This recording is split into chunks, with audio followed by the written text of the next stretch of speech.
A família Grimaldi, uma casa nobre saída de um conto de fadas. A família principesca de Mônaco deu ao mundo um século de romance e realizou casamentos espetaculares. No entanto, ela foi abalada por tragédias e escândalos. Os Grimaldis acabaram atraindo a mídia e não conseguem mais se livrar dos paparazzi. Por mais de 700 anos, eles têm governado a sua glamourosa cidade-estado no mar Mediterrâneo. Eles são de um clã de guerreiros que descende das dinastias mais ricas da Europa. Qual é o segredo do sucesso deles? Será que a fábula de Mônaco continuará existindo? A família Grimaldi.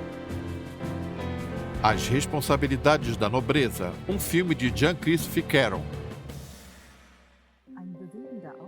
Em janeiro de 2005, o Circo de Mônaco teve uma abertura emocionante. Príncipe Heine III chegou acompanhado do príncipe herdeiro Albert e da princesa Stephanie. Foi um momento emocionante. Ele liderou seu povo, os monegascos, por mais de meio século.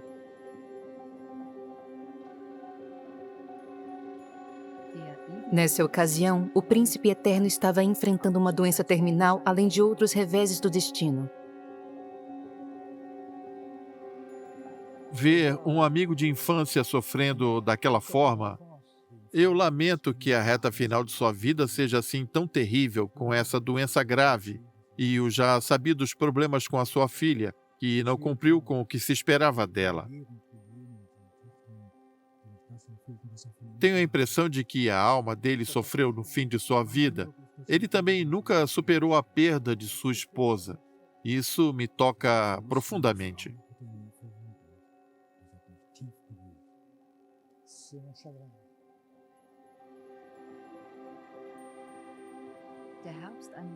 Esse foi o caso de um patriarca cujos sonhos terminaram em tragédia. Ele era um príncipe que parecia ter tudo.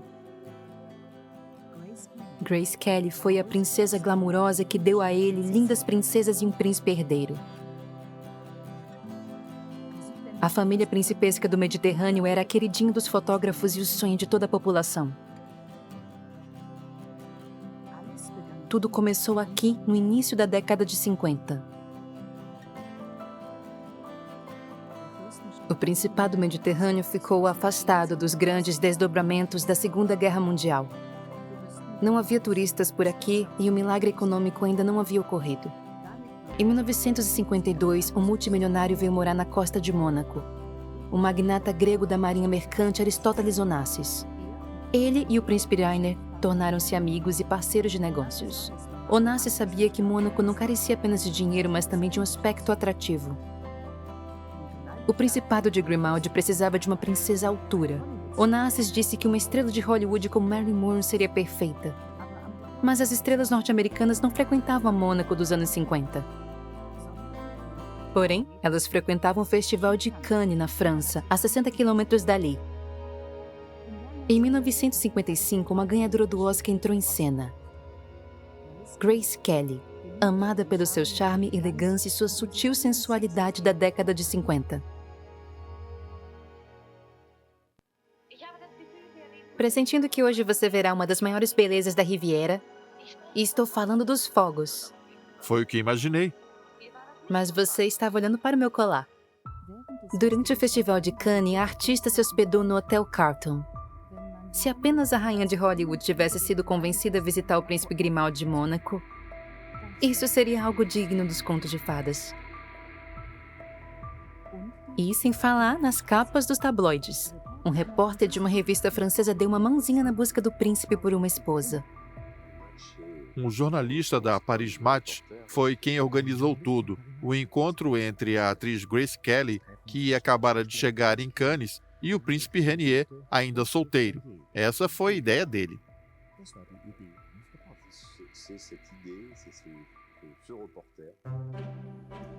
Marcado para 5 de maio de 1955, o encontro quase foi cancelado devido a uma queda de energia no hotel de Grace Kelly. Nenhum de seus vestidos estava passado e ela não conseguia arrumar o cabelo, o que fez a estrela do cinema não querer se apresentar ao príncipe. Os repórteres cercaram os dois no lobby antes deles irem rumo ao palácio. O furo de reportagem desse encontro com o príncipe viajou o mundo. Grace Kelly já estava sendo vista como a princesa do trono de Mônaco. No fim, eles tiveram um encontro que resultou em uma história de amor e na família real de Mônaco, como a conhecemos hoje, com seus 3 filhos, todos seus dramas, momentos felizes, casamentos e escândalos.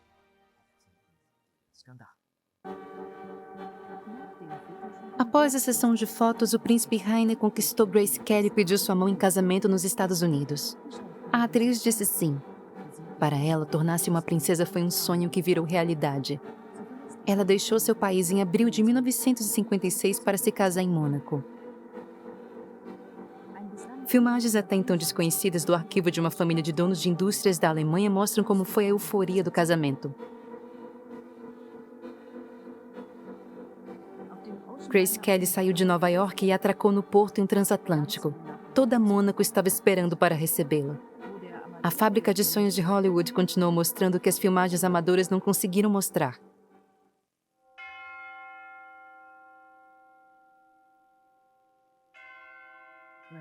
Grace Kelly em seu novo papel como Princesa Grace Patrícia. Os chefões dos estúdios de Hollywood contribuíram com o vestido de casamento com extraordinários $8.000. Foi ideia do príncipe Rainer divulgar esse evento particular como se fosse um grande filme. Os canais de TV também não ficaram de fora. Só na Europa houve cerca de 30 milhões de telespectadores. O monegasco Rolf Palm assistiu ao casamento do príncipe pela televisão na Alemanha. Apesar das 2 horas de atraso, a transmissão era considerada instantânea para os padrões da época. O casamento de Rainier e Grace foi um sucesso, tendo sido um dos primeiros grandes eventos a serem televisionados. É preciso enxergar isso com o olhar da década de 50, quando a televisão ainda estava em sua infância. Foi a primeira vez que um espetáculo gigante e esplendoroso estava sendo transmitido por todo o globo. Foi exatamente isso que criou uma imagem romântica para esses milhões de pessoas, um príncipe se casando com uma princesa dos filmes. Não há nada mais belo que isso.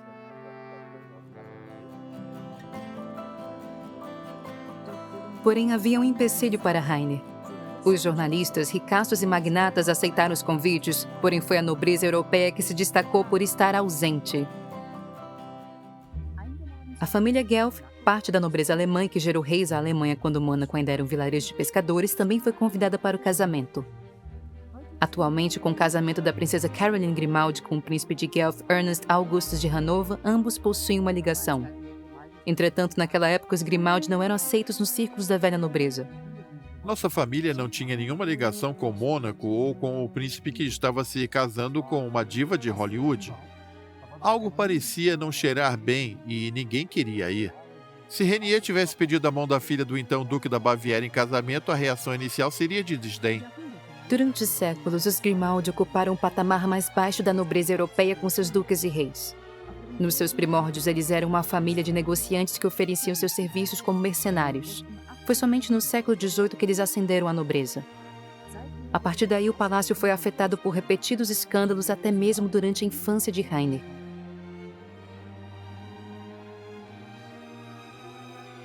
Sua mãe, a princesa Charlotte, divorciou-se do marido em 1933.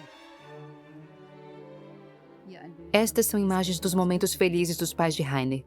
Sua própria mãe não era uma Grimaldi legítima.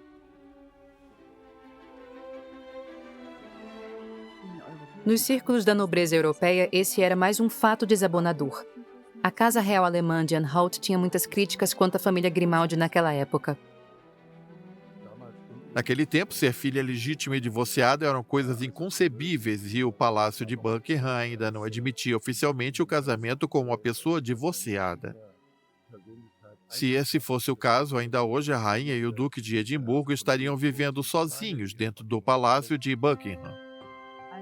Quando foi nomeado como regente em 1949, o príncipe herdeiro Rainer tinha apenas 26 anos. Ele, no entanto, julgava que o pequeno estado conseguiria prosperar apenas com a ajuda do capital estrangeiro. No início dos anos 50, ele fechou um acordo econômico com seu financiador, Onassis. O magnata passaria então a ter uma parte do pilar central do principado: o cassino, os hotéis e os restaurantes da região mais nobre de Mônaco, Monte Carlo.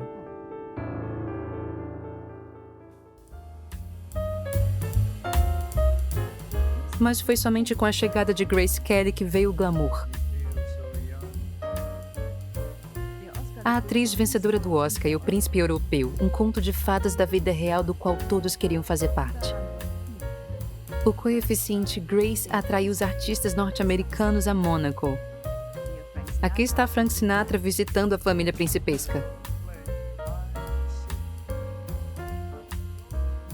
Turistas ricos e a boemia da Europa vieram em seguida, fazendo as roletas do cassino girarem e os cofres se encherem.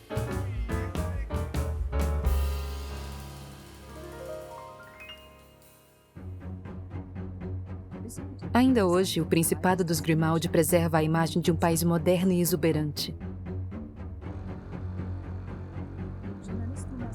O jornalista Thomas Vercelit sabe qual foi o segredo do sucesso do príncipe.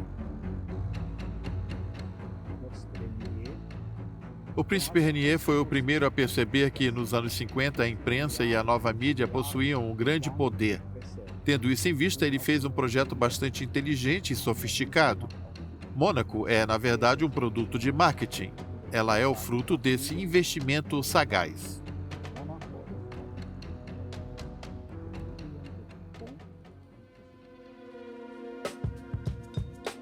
E hoje, instituições de investimento do mundo todo estão aumentando cada vez mais o patrimônio da família principesca. A maior fonte de renda dos Grimaldi está no ramo imobiliário. Por ser um estado com pouco mais de 2 km², o espaço é um commodity rara. A família controla a maior parte do mercado imobiliário, que dá a ela acesso a enormes quantias de dinheiro. Só o capital da família Grimaldi é estimado em 2 bilhões de euros. Esse valor não leva em conta suas propriedades, obras de arte, joias, dentre outras coisas que eles possuem. Não creio que a rainha, mesmo sendo a mais rica dentre os monarcas, tenha mais de 2 bilhões de euros.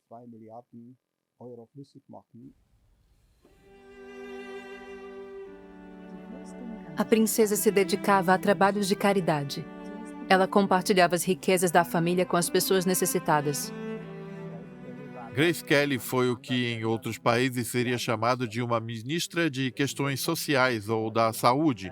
Ela reformulou o hospital e o transformou em um dos hospitais mais modernos do mundo. Ela solucionou problemas sociais e instituiu um projeto de cuidados para idosos. Ela foi uma verdadeira mãe para a nação.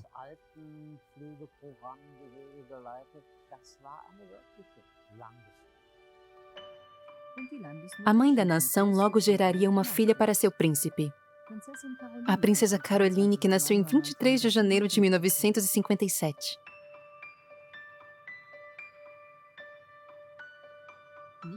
Ela foi exibida com pompa não apenas para o povo monegasco, mas também para a mídia. O príncipe mestre dos negócios vendeu um furo de reportagem sobre a pequena princesa por 7 milhões de francos na época. Mas essa atitude criaria fantasmas que iriam assombrar seus filhos no futuro.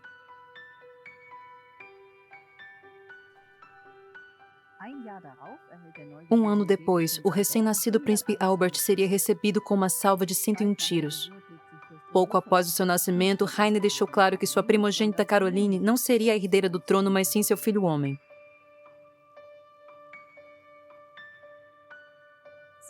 A princesa Stephanie veio 7 anos depois. Ela era a terceira na linha sucessória do trono. Seu cargo de garotinha de olhos azuis, no entanto, já estava garantido. A paz da família parecia ainda estar inabalada no início da década de 70, conforme vemos nessas imagens da família principesca de férias no sul da Alemanha. Ela continuou mantendo uma relação aberta com a mídia, compartilhando até mesmo momentos privados com um jornalista de um tabloide de Munique. Eu consegui uma matéria com a família com certa facilidade. Disseram-me que eles fariam uma visita real a Berchtesgaden e que eu deveria estar lá em 20 minutos. Eu dirigi até lá, nós tomamos chá e conversamos como se já nos conhecêssemos há algum tempo. Depois disso, fomos ao parque e Grace filmou o enorme jardim pelo qual passamos.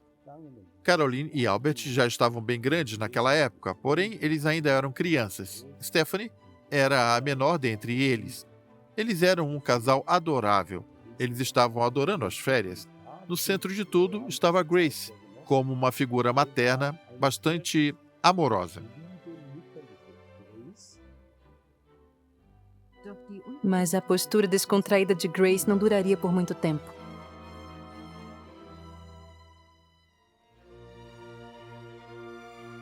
Em meados da década de 70, seus filhos começaram a crescer. As responsabilidades de uma princesa tomaram cada vez mais o tempo de Grace Kelly. Ela teve de cuidar cada vez mais dos afazeres cotidianos do príncipe Rainer, como a tributação dos cidadãos de Mônaco e petições. A rotina do palácio substituiu a vida de diversão em Hollywood. Durante 20 anos, Grace Kelly ficou longe das câmeras de Hollywood.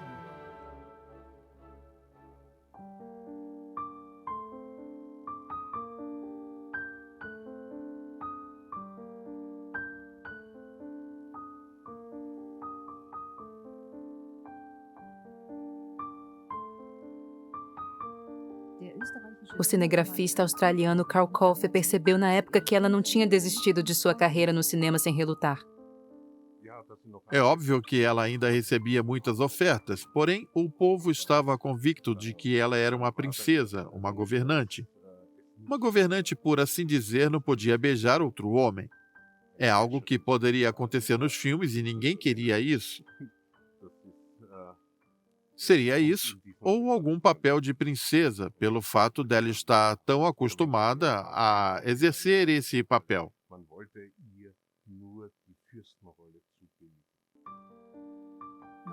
Em 1976, Grace Kelly conheceu um jovem diretor que a ajudou a viver novamente sua paixão. O austríaco Robert Durham conquistou o apoio da princesa para seu filme sobre uma escola russa de balé.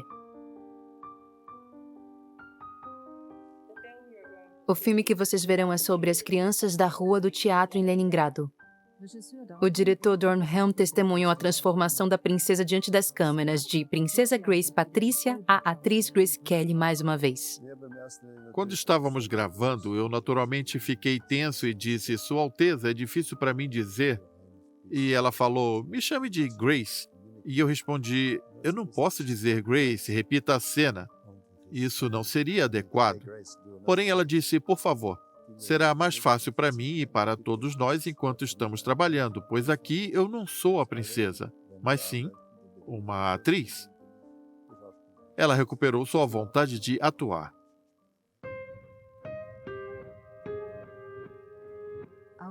A princesa também queria mais liberdades para sua filha mais velha. Ela enviou a princesa Caroline para estudar em Paris para conhecer o mundo longe do principado. A princesa costumava andar pela Avenida Foch, onde não passou despercebida por muito tempo. O fotógrafo Xavier Martin a conhecia em 1974. Eu me lembro de ter visto-a andando na Avenida Foch com o seu cachorro e perguntei se poderia tirar algumas fotos. Ela respondeu gentilmente que sim. Eu então tirei as fotos e as levei para um jornal em Paris e, para minha surpresa, elas foram compradas por um ótimo preço.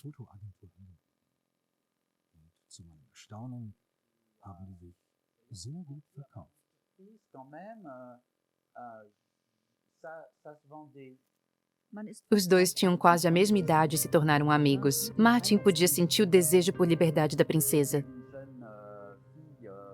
Havia ali uma moça jovem querendo viver uma vida normal em Paris, assim como seus amigos. Ela queria liberdade mais do que qualquer outra coisa. Obviamente, eu ouvi sobre suas andanças noturnas, especialmente em uma discoteca requintada, a Chez Castel, que era frequentada por muitos artistas.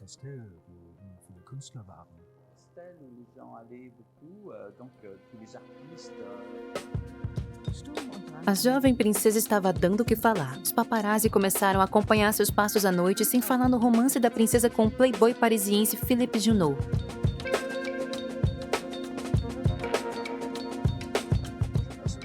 Quando foi à casa de Caroline pela primeira vez, ela ainda estava solteira.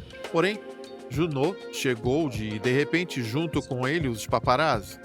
Ela não conseguia sair de casa sem ser perseguida por 2 ou 3 motos que a filmavam e fotografavam em todo tipo de situação. Isso causava muita irritação e ela restringia sua liberdade também. A princesa Caroline queria se casar com ele. Seus pais ficaram em choque, ninguém sabia com que Philippe Junot trabalhava. Alguns diziam que ele trabalhava no ramo imobiliário. No verão de 1978, seus pais transigiram e deram sua benção ao casal. A mídia também teria um importante papel nesse casamento. O casamento com o Junot estava relacionado com o fato de ela querer estar com um homem sem que surgissem rumores toda vez que ela olhava para um rapaz. Eu pude perceber que ela contraiu um casamento falso em nome da paz, ao menos no que diz respeito aos paparazzi. E também há possíveis especulações, o que pelo menos pôs fim nos boatos dos fotógrafos e no assédio constante que ela recebia.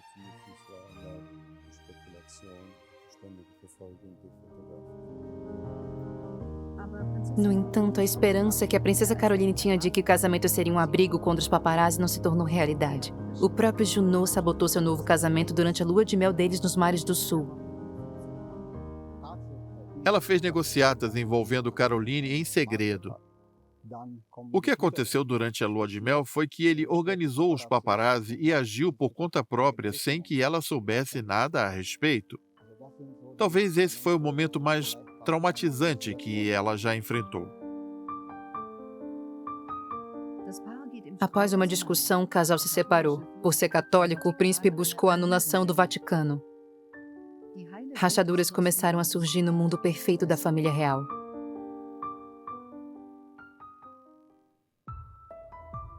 No início dos anos 80, Grace Kelly estava lutando para reconquistar a liberdade que ela havia perdido. Ela voltaria a atuar protagonizando um longa-metragem. Em 2010, a Casa de Grimaldi exibiu pela primeira vez esse filme na televisão alemã. Nessa comédia, Grace Kelly interpreta os 2 papéis que definiram sua vida, o de atriz e o de princesa. Ela interpretou a si mesma e a princesa Grace de Mônaco. Ela conheceu um cientista que entrou no carro errado por acidente e foi parar em uma exposição de floricultura ao invés de uma astrofísica. É um tipo bem simples de humor. Sr. Wilson, como você está? Bem, ainda estou com alguns problemas, mas É bem interessante. Eu achei lindo. O príncipe Rainer fez até uma pequena aparição como florista.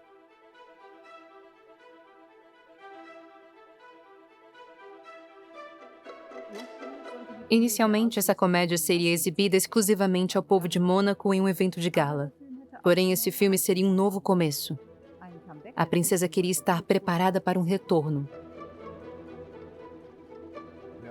acredito que o propósito do filme era de ser um teste para se ter uma ideia de como ela estava e quais aspectos poderiam ser alterados ou melhorados nessa performance.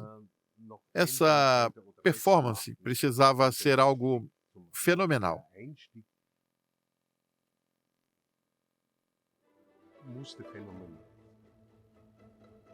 As negociações com os canais estadunidenses quase foram bem-sucedidas. Porém, o resultado foi diferente do esperado. Na manhã do dia 13 de setembro de 1982, Grace Kelly estava dirigindo a caminho do palácio com a princesa Stephanie, quando saiu da estrada em uma curva.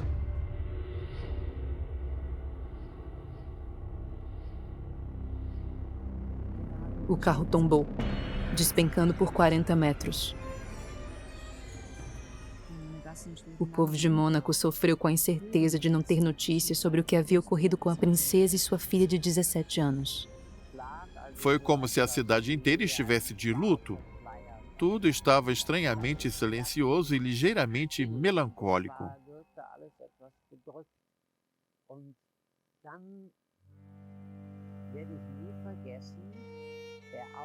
Eu nunca me esquecerei de quando a notícia do falecimento de Grace foi divulgada às 22 horas e 30 minutos. As luzes do primeiro andar do cassino se apagaram, algo que nunca havia acontecido antes.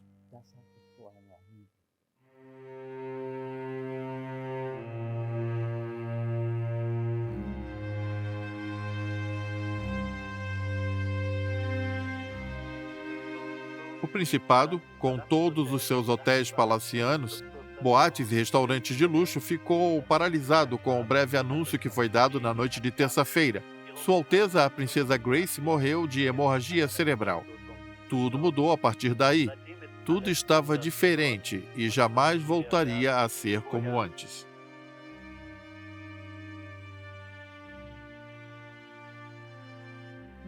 A princesa Stephanie ainda estava no hospital, porém ela eventualmente se recuperou dos ferimentos.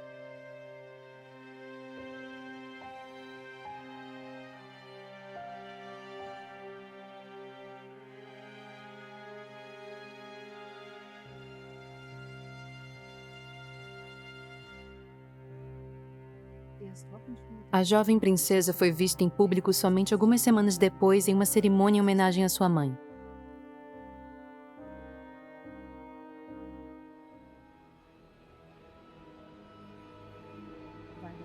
Devido ao fato de que nenhuma explicação para o acidente foi dada pelo palácio, a imprensa inventou histórias, especulando se a princesa menor de idade estaria dirigindo na ocasião. Passar pela morte da mãe, não importa como, é algo tenebroso. Stephanie estava enfrentando um momento terrível. Para ajudá-la a passar por isso, era necessário deixar de lado as especulações e não tocar mais nesse assunto. A dor da princesa se transformou em rebeldia. A família considerava Stephanie uma adolescente instável por ter abandonado os estudos diversas vezes. Em uma de suas entrevistas, ela disse ter o desejo de ser conhecida por ser mais que uma princesa. As pessoas deveriam perceber que eu não saí de uma fábula e que sou uma pessoa como qualquer outra. Ela se apresentava como uma estrela pop e, em 1986, surpreendeu o mundo com sua música de sucesso Irresistible.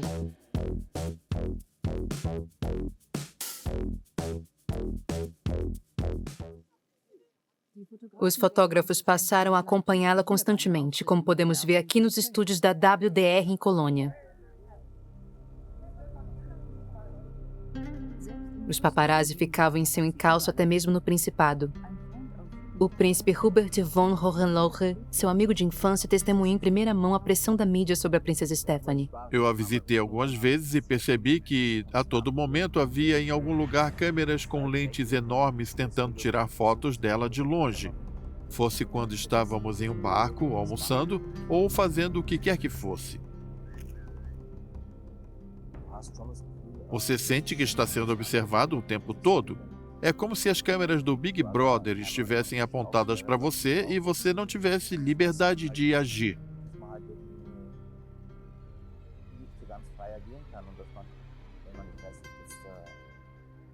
Ela não podia sair de barco com certas pessoas ou fazer coisas que seriam vistas com estranheza. Era assim que as coisas eram quando se estavam por perto. Para a infelicidade do príncipe Rainer, Stephanie estava dando bastante munição à mídia, se envolvendo em casos amorosos com diversos homens, preferencialmente plebeus, incluindo um jardineiro, um croupier e um artista.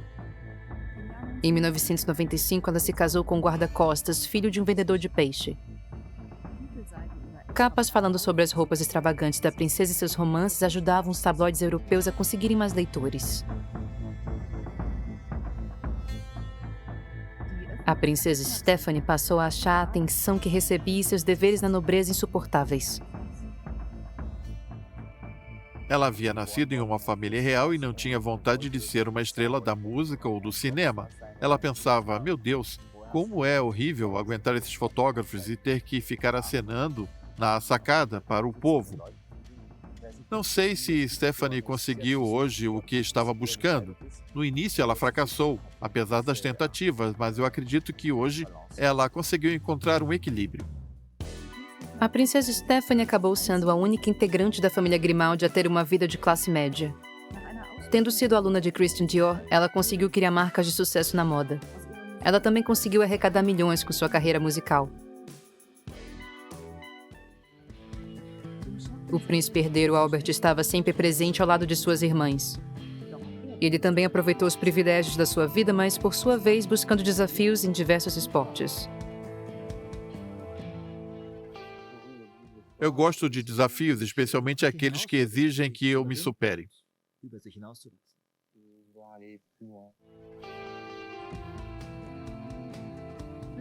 O príncipe Albert representou o principado 5 vezes nas Olimpíadas como capitão da equipe de bobsled. Por estar envelhecendo e ainda estar longe do trono, ele recebeu, assim como o príncipe Charles, a alcunha de eterno príncipe herdeiro da mídia. Porém, desde cedo, Rainer eliminou qualquer dúvida de que esse seria o destino de seu filho. Albert participou de eventos oficiais desde os 6 anos. O príncipe ensinou a seu filho todos os segredos da profissão. Ele sabia tudo o que era esperado dele. Eu tenho sido preparado para assumir essas responsabilidades desde jovem, fazendo aparições públicas, ficando por perto, dentro de assuntos de Estado, participando de projetos em Mônaco, conhecendo pessoas e, acima de tudo, divulgando a existência e a imagem da verdadeira Mônaco no exterior.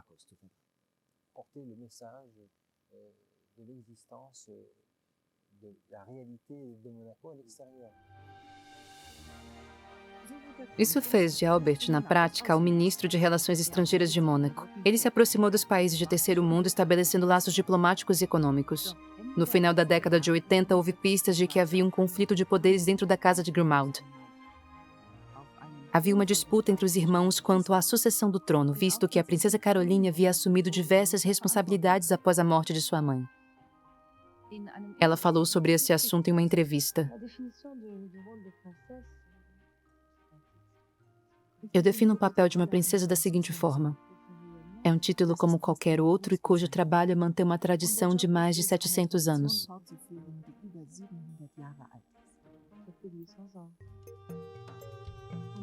Desde 1983, seu segundo marido, Stefano Casiraghi, tem estado ao lado dela. Filho de um empreendedor italiano, ele era considerado uma pessoa ambiciosa. É dito que ele já contou a jornalistas que conseguia enxergar a si mesmo no futuro como Stefano de Mônaco, que não agradou a corte do principado. Mesmo assim, o casal deu a Rainer seus primeiros netos e possíveis sucessores, Andrea Charlotte e Pierre. Stefano Casiraghi queria colocar sua família sob os holofotes da mídia. Em 1988, ele pediu a Karl Lagerfeld que criasse uma coleção de fotos que teve uma enorme repercussão.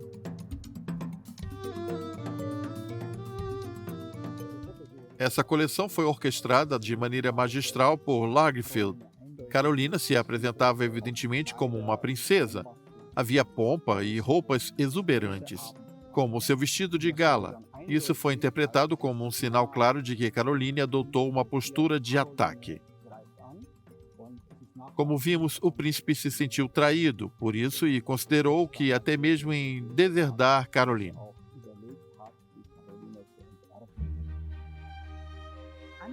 Outros consideraram esse conflito de poderes apenas como um golpe midiático e uma fabricação exagerada de Lagerfeld. O fotógrafo era próximo de toda a família Grimaldi e já esteve no baile anual da Rosa. Em 3 de outubro de 1990, a família principesca foi abatida por uma tragédia. Stefano Casiraghi estava praticando seu esporte radical favorito quando teve um acidente fatal em uma corrida de barco. Naquele dia, o mar em Mônaco estava revolto. O barco de Casiraghi capotou mais de 140 km por hora.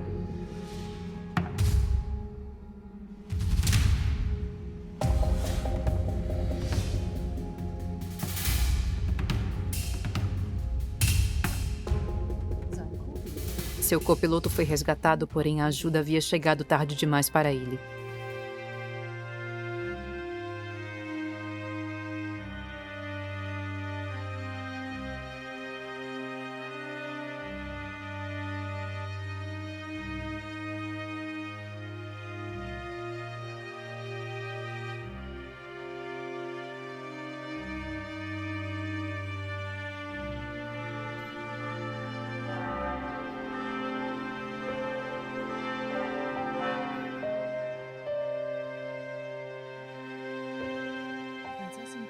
Abalada, a princesa Caroline se afastou de Mônaco e buscou refúgio e solidão em uma casa de campo na Provença.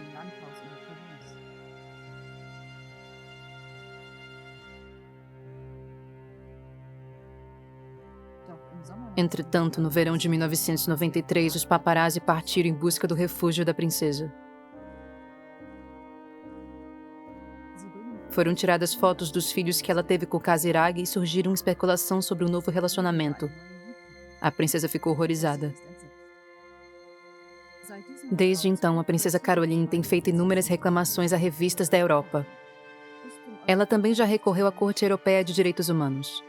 Em 2004, essa mesma corte decidiu em última instância que fotografar Caroline era uma violação a seu direito à privacidade. Esse veredito foi um baque para os tabloides que no passado trouxeram fama aos Grimaldi. Quando você invoca um monstro, às vezes você não consegue se livrar dele.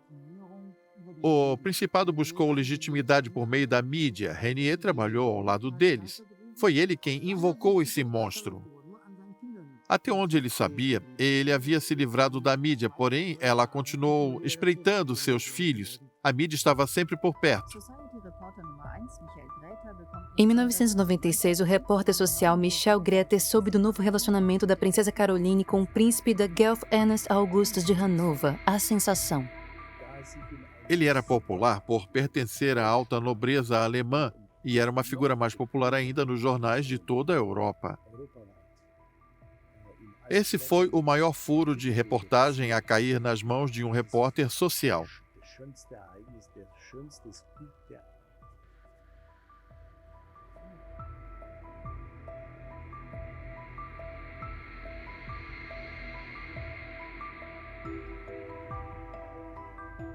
Nós decidimos manter a notícia em segredo até quarta-feira à noite. No dia seguinte, a história circulou o mundo todo. Todos os canais de TV estavam falando diariamente sobre o assunto. Foi um enorme sucesso.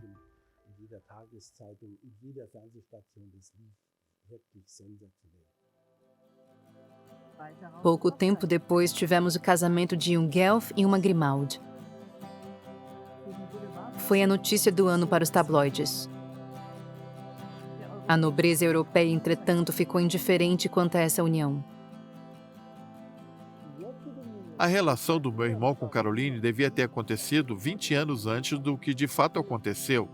Se ela tivesse se iniciado 30 anos atrás, ele teria uma importância constitucional maior para o Principado, ou talvez teria sido um evento como um impacto cultural bem mais duradouro.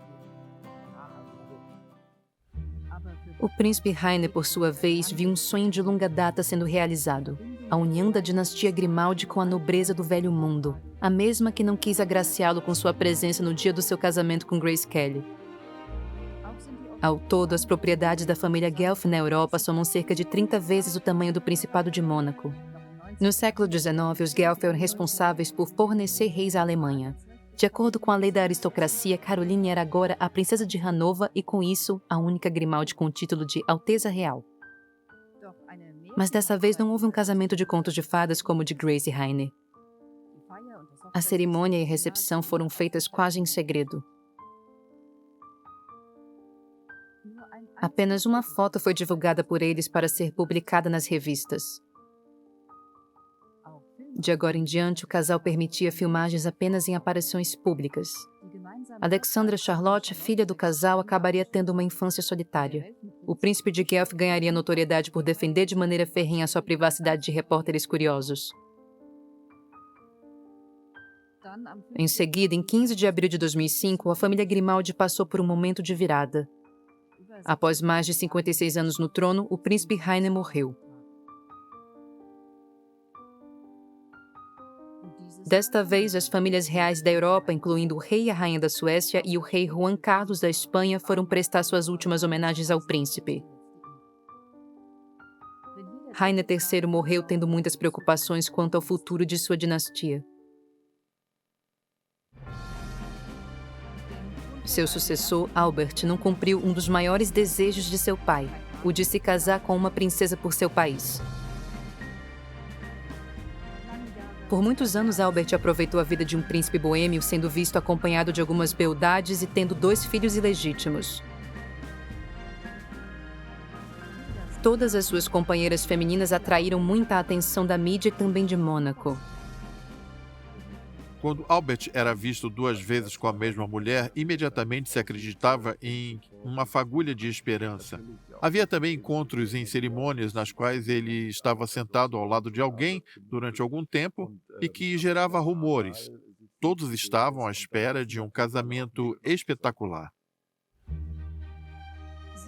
Há uma candidata bastante promissora, a ex-nadadora olímpica Charlene Wittstock, uma sul-africana de descendência alemã. Ela tem acompanhado o príncipe em ocasiões oficiais desde 2006 e é vista por muitos como a reencarnação de Grace Kelly.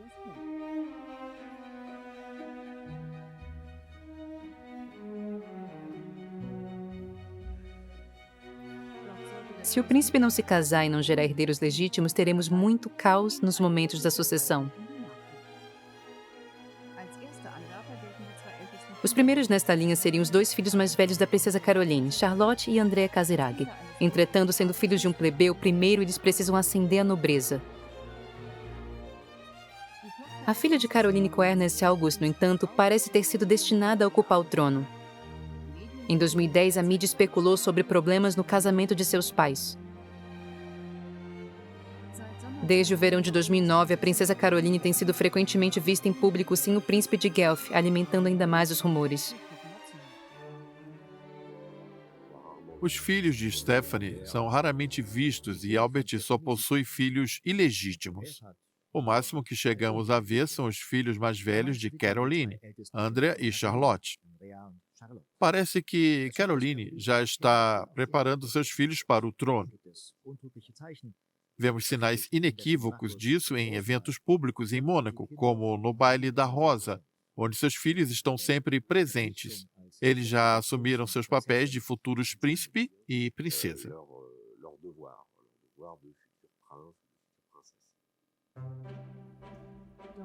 Os monegascos, no entanto, ainda se lembram do seu passado saudoso, da época de Grace Kelly e do príncipe Rainer. A questão sucessória coloca um ponto de interrogação no futuro do principado.